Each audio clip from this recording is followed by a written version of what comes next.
Okay, guys, make sure I got this thing centered-ish. All right, professional, Okay, Sandy says read. Welcome back to the channel. Tonight we're going to discuss The Vampire by John Polidori.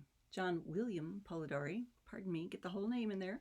John Polidori was the physician for Lord Byron, and in 1816, when Lord Byron invited the Shelleys to his, I don't know, was it his lake house?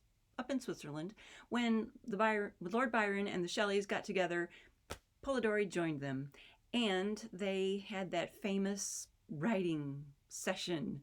The weather turned inclement, they couldn't go out and enjoy the countryside, so they told each other ghost stories and freaked each other out, and then challenged each other to write some scary stuff. John wrote The Vampire. It didn't get published until 1918, so a couple of years later, he got published. And he based his main character, his vampire, Lord Ruthven, on Lord Byron. And you guys, Lord Ruthven is such an awful, horrible, terrible, blood-sucking fiend character that I have to wonder if that's not where the tiff began. You know, I mean, if someone was basing such a horrible, awful, unredeemable character on me, I would not be thrilled.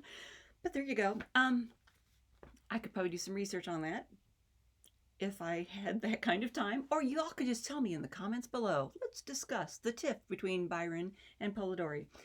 Anyway, the story itself. Aubrey is our protagonist, and he meets Lord Ruthven in polite high society in one of these like drawing rooms, right? And he becomes intrigued by Ruthven and ends up attaching himself to Ruthven to go traveling, as the high society people did back in the day, right? So they go traveling, and Aubrey begins to learn that Ruthven is not this great guy, right? He's actually a fiend. He's horrible.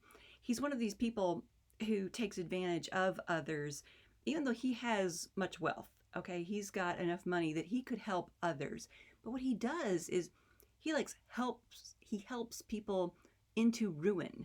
Like if someone is destitute, if they're down on their luck, Ruthven will only assist if he can assist them further into ruin. Like helping a gambler gamble more, lose more money, become more addicted to gambling, that kind of person. He's not a good guy at all. And he and Aubrey, well, as Aubrey figures out, this guy Ruthven is not so good, I need to get away from him, they end up at some point back together again. They get set upon by bandits and thieves, and Ruthven is dying. He's been shot by these bandits and thieves. He's dying. Aubrey is like, oh my gosh, you're dying. This is awful. And Ruthven is like, okay, promise me that you will speak to no one of my death for a year and 1 day. And Aubrey's like, okay, I promise you. And Ruthven like dies laughing over this oath he has made Aubrey say. He's sworn Aubrey to not speak of his death. He dies laughing over it. And Aubrey's like, this is weird, but okay. Well, Ruthven is a vampire, and he's not going to die from this. We think he has, but no. Ruthven is awful, and he ends up coming back, changing his name, and going after Aubrey's sister. He's so awful. He's such a fiend that he ends up going after Aubrey's sister and telling Aubrey, remember your oath. You can't tell anyone who I am. You can't speak of my death. You can't speak of this. He ends up marrying Aubrey's sister and killing her on their wedding night because he's a vampire and he's awful. And Aubrey, of course, can't do anything about this because he's true to his word, and he's a complete wuss. But he's true to his word, so he won't tell anyone who Ruthven really is. He won't save his sister because he won't break his oath. And he ends up, like, I don't know, stroking out or something, like the night of the wedding or the day of the wedding. He dies too. It's all mayhem and chaos and death. And that's The Vampire by John Polidori. It's quite the sort of like romantic tragedy, right? I mean, it's sort of a vampiric romantic tragedy, and so it's good. I mean, it spoke to my soul. The vampiric part of my soul was like, oh, this is wonderful and great and tragic. But oh my goodness, it was so stilted. Polidori's writing style is dense.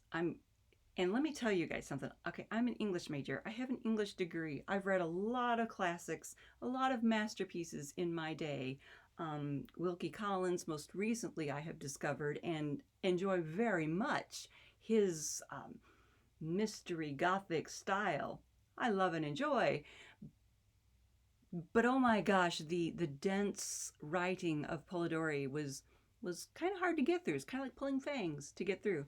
But there was one part I really, let me see if I've got it marked for you. Yeah, okay. One line I really enjoyed, and I wanted to just bring for you guys because it was cool. He says, Polidori is writing, amidst the speaking looks of mute, hungry children. He's describing a father who Ruthven would not help, would not assist, because Ruthven's a horrible person. But he's talking of, whilst many a father sat frantic amidst the speaking looks of mute, hungry children. I mean, do you hear that dichotomy in there? It's just, it's lovely. It's wonderful. I liked it. It kind of tells you, you know, Polidori had it within him to be very poetic, very, very lovely in his turn of phrase. Whereas if I read you that whole sentence, it would take us 5 years to do. So, kind of stilted language, kind of hard to get through. But I recommend this story. I just recommend you also have like the Cliff's Notes version at hand so that you can compare and contrast to make sure you're following the story. But it's good. I enjoyed it. I recommend it. The whole point that we're doing vampire stuff for is to promote the fact that I have my Fairy Valentine with my awesome vampires in it. It has been released at the end of December, in time for Valentine's Day. So go out and get yours wherever fine books are sold. And please remember to subscribe to the channel. And that's kind of it, you guys. Enjoy your vampire stuff. Have a great Valentine's Day. And thanks for tuning in.